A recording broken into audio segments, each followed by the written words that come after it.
Welcome back to सुबह सवेरे पाकिस्तान। और जिस तरह से हम आपको बताते हैं कि जी पाकिस्तानी जो है और पाकिस्तान में जो टैलेंट है वो बहुत भरमार है उसकी, और हमारे मुल्क के जो होनहार नौजवान हैं उनकी बात की जाए ख़ास तौर पर तो डियाना अवार्ड हासिल करके दुनिया भर में वतन अजीज़ का नाम जो है वो रोशन कर रहे हैं।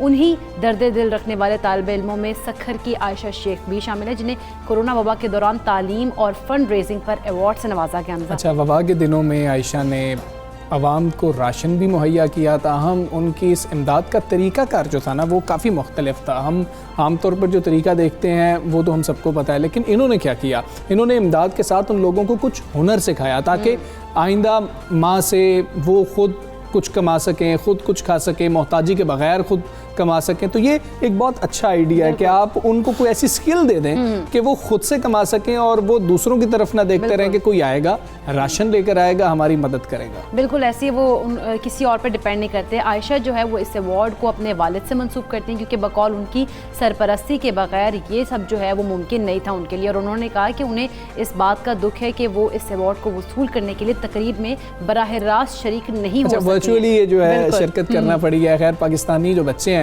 इन्होंने नाम रोशन किया। नौजवान है बच्चे कहना तो बिल्कुल गलत है, ये तो बहुत बड़ा काम कर रहे हैं। होनहार तालिबा आयशा हमारे साथ स्टूडियोज़ में मौजूद है, इनको मुबारक देते हैं। आयशा अस्सलाम वालेकुम, बहुत मुबारक हो, कैसी हैं आप? वालेकुम अस्सलाम, बिल्कुल ठीक, आप कैसे हैं? बिल्कुल ठीक। अब अच्छा, हमने मुबारक भी दिया, मुबारकबाद भी फील कीजिए पहले। बहुत शुक्रिया, बहुत शुक्रिया। कैसा फील कर रही हैं वैसे? मैं बहुत अच्छा फ़ील कर रही हूँ और बहुत प्राउड फील कर रही हूँ, लेकिन उसके साथ साथ मुझे थोड़ा दुख इस बात का है कि पाकिस्तान से सिर्फ चंद लोगों को ये अवार्ड दिया गया है। मैं चाहती हूँ कि आने वाले सालों में पाकिस्तान से और नौजवान आगे आएँ और ज़्यादा स्ट्रगल करें और वो भी इस अवार्ड को हासिल करें। अच्छा आयशा, यकीनन हम लोगों की भी यही ख्वाहिश है, हम लोग भी यही उम्मीद करते हैं कि और भी बच्चे जाएं और अवार्ड हासिल करके आएँ, लेकिन आपने किस तरह से इसको काम को जो है शुरू किया और किस तरह से सिलेक्शन हुई और फिर आप ये नामजदगी में आप आगे आई और आपका नाम आया, और जब नाम आ गया तो कैसा फील किया फिर आपने? एक्चुअली ये डायना अवार्ड 2021 एक यूके की ऑर्गेनाइजेशन की अवार्ड सेरेमनी है जो कि सोशल और ह्यूमैनिटेरियन वर्क पे दिया जाता है ऑल ओवर द ग्लोब। जो प्रिंसेस डायना थी, प्रिंसेस ऑफ वेल्स, उनसे ये अवार्ड कनेक्टेड है, और जब उनकी डेथ हुई थी उसके बाद ये अवार्ड स्टार्ट किया गया था अराउंड द ग्लोब के लिए। तो जिस वजह से मुझे ये अवार्ड मिला है वो ये है कि मैं जब USA से वापस आई थी फुली फंडेड स्कॉलरशिप पे क्रिएटिव राइटिंग का कोर्स सीख के, तो मैं जब सीख के आई थी तो मुझे बहुत न्यू चीज़ लगी थी, क्योंकि पाकिस्तान में हमें आर्ट, क्रिएटिव राइटिंग, लिटरेचर, इन चीज़ को ज़्यादा अहमियत नहीं देते हैं हम, लोग लुक डाउन करते हैं इस चीज़ को ना। तो जब मैं सीख के आई थी, क्योंकि ये मेरा पैशन था कि मैं क्रिएटिव राइटिंग सीखूं, I was a born creative writer may be, तो मैं जब सीख के आई थी तो मैं चाह रही थी कि ये चीज़ पाकिस्तान के नौजवानों को सिखाई जाए। लेकिन चूँकि मैं वापस आ चुकी थी और कोविड स्टार्ट हो चुका था कुछ महीनों के बाद ही, तो फ़िज़िकल क्लासेस कंडक्ट करवाना पॉसिबल नहीं था, क्योंकि लोगों की हेल्थ को भी हमें मद्देनज़र रखना होता है।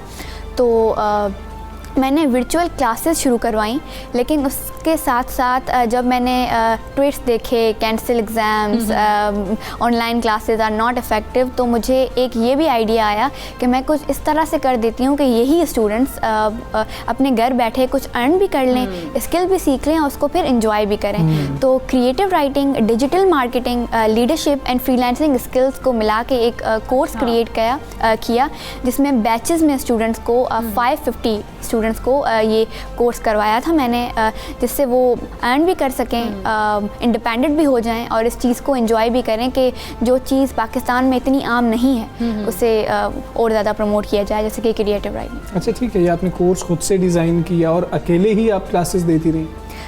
जी, मैं क्लासेस तो अकेली देती रही थी, लेकिन जो बैकएंड पे आपके साथ टीम होती है, टेक्निकल टीम जो आपको सपोर्ट करती है, तो उसमें टीम मौजूद थी।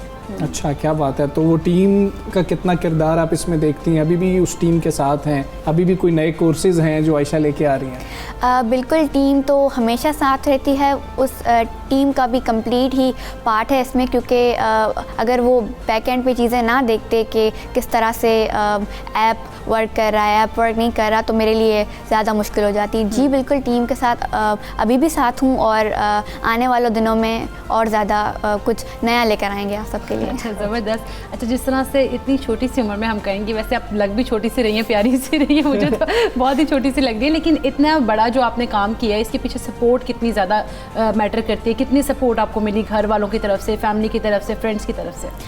फैमिली तो हमेशा से मेरे साथ रही है। मैं कुछ भी करना चाहूँ मुझे फुल सपोर्ट और इंडिपेंडेंट दी है, स्पेशली माय फादर। एक्चुअली ये कुछ नया करने का पैंडेमिक के दौरान आइडिया है वो वहीं से ही इनिशिएट हुआ इन अ वे कि जब कोविड आया था तो he was the first person to distribute a Covid precautionary kits in the city Sukkur. तो मैंने जब उनको देखा कि वो इतना कुछ नया कह रहे हैं तो मैं भी तो अपनी फील्ड में कुछ ऐसा कर सकती हूँ जो कि चेंज क्रिएट करे। सो जी, फैमिली की सपोर्ट हमेशा रही है, फ्रेंड्स की सपोर्ट रही है, लेकिन जब आप कुछ नया शुरू करते हो ना तो जो कुछ लोग आपको जानते नहीं होते हैं तो वो थोड़ा आपको डिमोटिवेट करते हैं कि इससे तो आपका टाइम ज़ाया होगा, ये तो करने की कोई चीज़ नहीं है। लेकिन जब किया तो बहुत सारे लोगों ने साथ दिया। जैसे कहते हैं ना कि एक चेन बन जाती है, हम चलते हैं तो बिल्कुल ऐसे। अच्छा ठीक है आयशा, हमें ये बताएं कि वो बच्चे जो hashtag delay exams, cancel exams चला रहे थे, जो बच्चे ऑनलाइन पढ़ना नहीं चाह रहे थे, उनको आपने ऑनलाइन कैसे पढ़ा लिया? एक्चुअली हमारे एजुकेशन सिस्टम का सबसे बड़ा मसला ही ये है कि हमें वो पढ़ने नहीं दिया जाता जो हम पढ़ना चाहते हैं। जब आप एक इंसान को वो करियर काउंसलिंग नहीं, एग्जैक्टली करियर काउंसलिंग नहीं है, जो कि कोविड के दौरान मेरा एक मेंटल हेल्थ का प्रोजेक्ट था और उसमें हमने करियर काउंसलिंग भी ऐड की थी।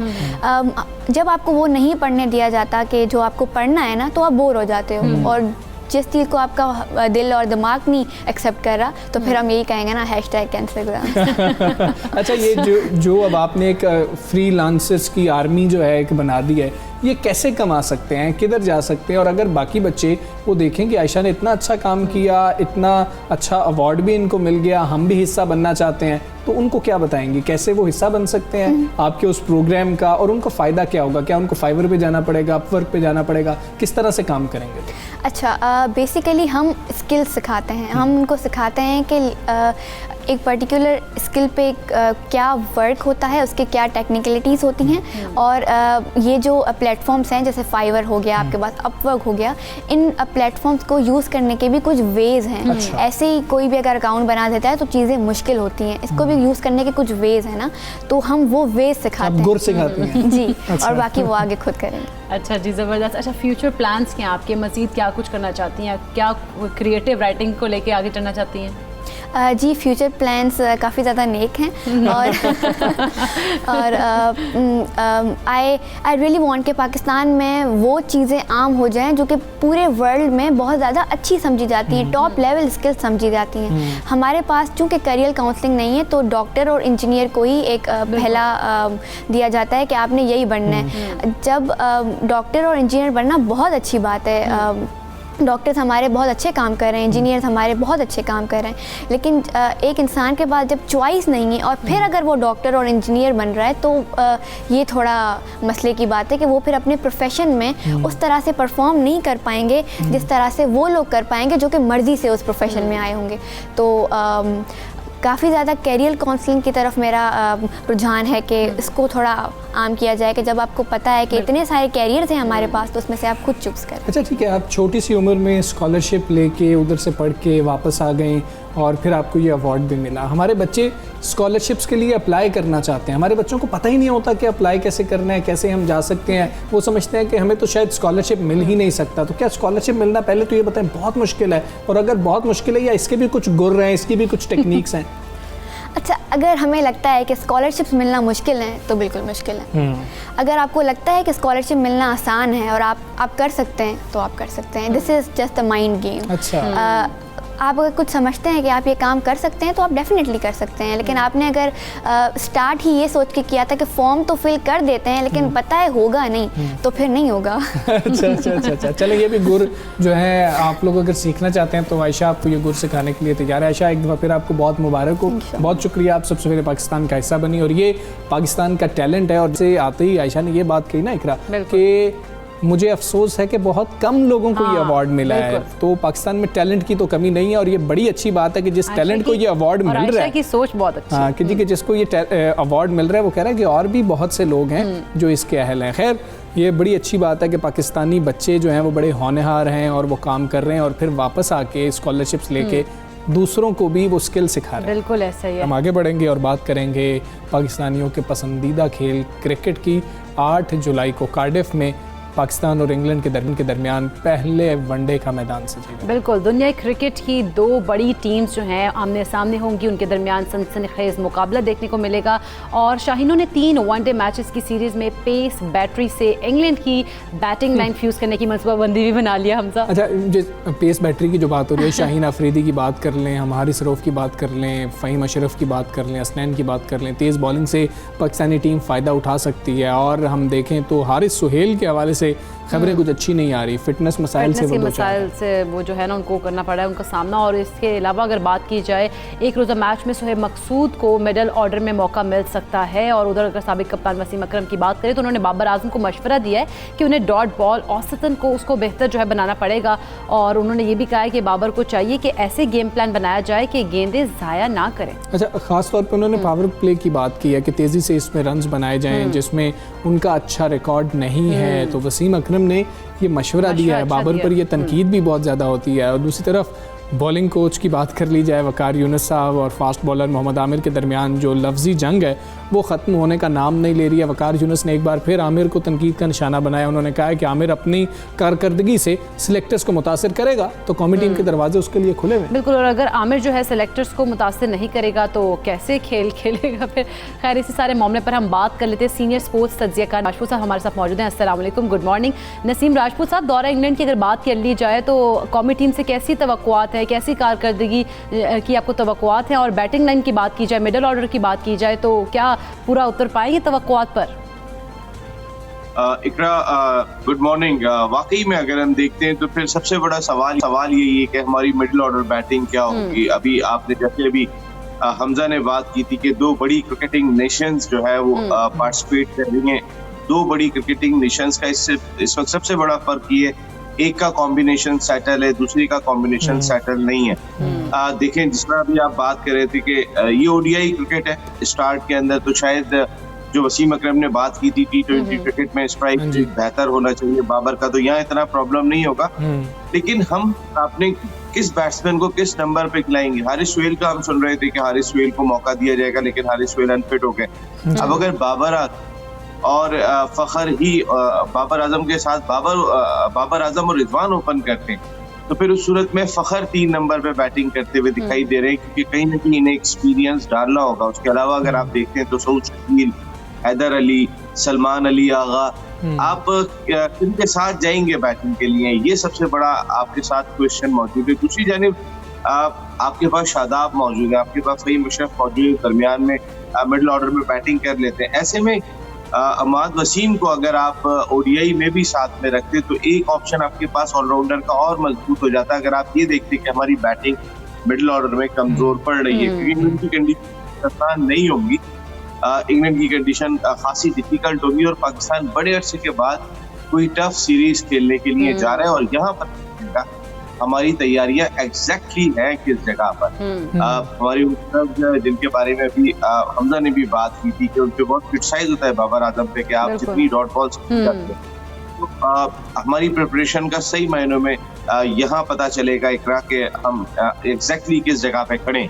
जी ठीक है, हमें ये बता दीजिए कि मिडिल ऑर्डर में शोएब मकसूद की तो जगह हमें बनती हुई नज़र आ रही है कि शोएब मकसूद तो अब खेल ही रहे होंगे। अब हम ओपनिंग पेयर पे बहुत ज़्यादा परेशान हैं। ख़ासतौर पे अगर हम वनडे की बात करें तो हमारा ओपनिंग पेयर बिल्कुल मुख्तलिफ होगा, T20 की बात करें तो ओपनिंग पेयर बिल्कुल मुख्तलिफ होगा। हम हिटर को नीचे ले आएंगे जिसने दायरे का इस्तेमाल करना है और उन प्लेयर्स को ऊपर ले जाएंगे जो शायद दायरे का इस्तेमाल नहीं बाद में भी खेल सकते हैं। देखिए, शोएब मकसूद तो बाद में इन 3 ओडीआई मैचेस के बाद दस्तयाब होंगे, क्योंकि इन्हें ओडीआई टीम में तो शामिल ही नहीं किया। तो अभी तो हम अगर पहले इन 3 ओडीआई मैचेस की बात कर लें, हमजा, मेरी अपनी जाती राय में अब्दुल्ला शफीक ने रन जरूर स्कोर किए, लेकिन हैदर अली को हम गलत फॉर्मेट में ले गए। हैदर अली से हमने छक्के लगवाना शुरू कर दिए। हैदर अली को अगर आपको याद होगा अंडर-19 क्रिकेट में वो नीचे बैटिंग किया करते थे, वो बारी को लेके चला करते थे। हमने उसको हिटर बनाने की कोशिश की सिर्फ एक आईपीएल की वजह से, क्योंकि एक आईपीएल सिलेक्शन कर रहा है पाकिस्तान क्रिकेट टीम की खिलाड़ियों की, तो वो T20 क्रिकेट है। हमने एक अपने बैट्समैन को मोल्ड कर दिया जो ज्यादा अच्छा कॉम्पैक्ट बैटिंग किया करता था लंबी बारी लेने में। तो ओडीआई में लंबी बारी लेने का मौका होता है, आप हैदर अली को यहाँ जरूर मौका दें। लेकिन अब आप उठा के देखें, आपके जितने बैट्समैन है, अब्दुल्ला शफीक या तो ओपनर है या वन डाउन है, हैदर अली या तो वन डाउन है या फिर ओपन करते हुए हमें ज्यादातर दिखाई दिए, या अगर आप सऊद शकील की बात करते हैं वो भी इन्हीं नंबरों पे खेल रहे हैं। हमारी कॉम्बिनेशन में 5 और 6 नंबर का बैट्समैन है कौन? अगर आपके पास हफीज यहाँ पर नहीं खेलते, आपके पास एक्सपीरियंस यहाँ दिखाई नहीं देता, आप अपनी बैटिंग को मोल्ड किस तरीके से करेंगे? क्योंकि आपके पास या तो ओपनर है या वन डाउन बैट्समैन, आपके पास 4 नंबर का स्पेशलिस्ट बैट्समैन नहीं है, आपके पास 5 नंबर का स्पेशलिस्ट बैट्समैन नहीं है। ऐसे में अगर शोएब मकसूद की फॉर्म बहुत अच्छी थी, देखे शोएब मकसूद कौन सी टीम में थे? टीम तो PSL से पहले अनाउंस हो गई थी, वो तो हैदर अली और उमैद आसिफ ने कोरोना प्रोटोकॉल की खिलाफ वर्जी की थी, जिसकी वजह से शोएब आ गए। और दूसरे आप धानी को भेज सकते थे यहाँ पे, लेकिन वहाँ पे पता चलता उस्मान वाला ट्रैवल कर गए क्रिकेट बोर्ड के ऑफिशियल, और वो क्वारंटाइन पाकिस्तान क्रिकेट बोर्ड के खर्चे में काट रहे हैं, तो मुकम्मल कर रहे हैं। कहने आप यहाँ पे प्लेयर भेज सकते थे, अगर यूनुस खान नहीं गए थे तो आप प्लेयर भेज देते। आपने शोएब मकसूद को भी बाद में शामिल किया है, पता नहीं आपको उन्होंने क्वारंटाइन की खिलाफ वर्जी की थी, आपने करा दी थी, ठीक है, हैदर अली को बाहर बिठा के हम उनको शामिल कर देते। तो क्वेश्चंस हैं यार, बहुत सारे क्वेश्चंस यहाँ पर पाकिस्तान क्रिकेट के साथ दिखाई देते हैं। अब कैसा परफॉर्म करते हैं, कैसा परफॉर्म नहीं करते हैं, ये देखना होगा। जी ठीक है, ये भी हमें देखें। अब हैदर अली हमारे पास मौजूद नहीं है, मिडिल ऑर्डर में हम हफीज़ को भी इधर लेकर नहीं आएंगे, हमारे पास ऑप्शन यही होगी कि हम शोएब मकसूद को उठाएं और मिडिल ऑर्डर के अंदर डाल दें। फिर हमारे पास आज़म मौजूद हैं टीम के साथ, लेकिन हम क्या ये शिफ्ट कर सकेंगे या अब हमारे पास चांस खत्म हो गए हैं? जो T20 के लिए प्लेयर गए हैं उनको हम वनडे में इस्तेमाल नहीं कर सकते।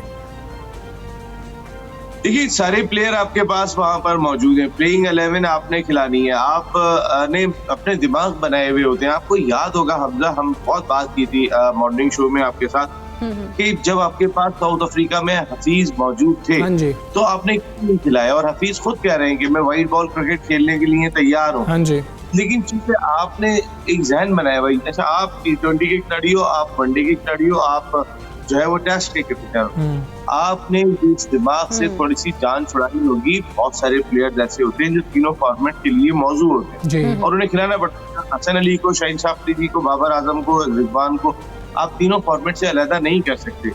लेकिन अगर आपने किसी एक प्लेयर का अनाउंस किया, जैसे आपकी खुशकिस्मती थी कि यूनुस खान ने मना कर दिया या एक आध और प्रॉब्लम हो गई थी, तो आपके पास प्लेयर अवेलेबल हो गए, वरना आपके पास मलिक को ले जा सकते थे। हाँ, मलिक को ले जा सकते थे। खैर, मलिक को तो आप सोचने को तैयार ही नहीं है ना। यहाँ तो क्रिकेट बोर्ड के बड़े ऑफिशियल ये बात करते हैं यूनुस खान को कि तुमने हफीज का असर नहीं देखा था, क्या किया था, हफीज को हमने बाहर बिठा दिया था। तो कहने का मकसद है, या तो पढ़ते हुए लोग डरते, ये स्कूल की क्लास कराती है पाकिस्तान क्रिकेट को। और जब तक आप इनकी बॉडी लैंग्वेज में फर्क नहीं डालेंगे, देखें हसन अली को अगर आप एक कैटेगरी में लाएं, सबसे ज्यादा मैं खुश हूँ, बहुत से लोग क्रिटिसाइज कर रहे हैं हसन अली तो अनफिट थे, एकदम से आगे। अरे भाई, हसन अली वो प्लेयर है, आपके पास प्लेयर है कौन सा कि जिसकी बॉडी लैंग्वेज ऐसी हो तो टीम को उठा के। बॉडी लैंग्वेज बहुत ही इंपॉर्टेंट है। यहाँ तो हमने वो क्या कहते चूजे तैयार कर दिए कि बस ठीक है, जहाँ भी मुश्किल होगी वो आप चूजे तैयार नहीं करो, आप पर एक ताकतवर, एक बॉडी लैंग्वेज वाला प्लेयर तैयार करो जिसकी बहुत इंपॉर्टेंस है। अब हसन अली आंखों में आके डाल के देखते हैं तो बहुत सारे लोगों को बर्दाश्त नहीं होता। हफीज बर्दाश्त नहीं हो रहे हैं इनको कौन बर्दाश्त हो रहा है? इनको जो खामोशी से क्रिकेट खेल रहे ना फहीम अशरफ साहब, आराम से आते हैं चुप करके, जी अस्सलाम वालेकुम, ठीक है, बस यस्सर करने वाले जो हैं वो ज्यादा इनको पसंद आने को टीम में रख रहे हैं। नसीम राजपूत साहब, बहुत शुक्रिया आपका। सबसे पहले पाकिस्तान से आप बात कर रहे थे, अब देखना ये होगा प्लेइंग 11 क्या सिलेक्ट की जाती है कोचेस की जानिब से, वहाँ पर टीम मैनेजमेंट की जानिब से। हमें इजाज़त दीजिए, अपना बहुत ख्याल रखिए, इंशाल्लाह कल फिर मुलाकात होगी। अल्लाह हाफ़िज़।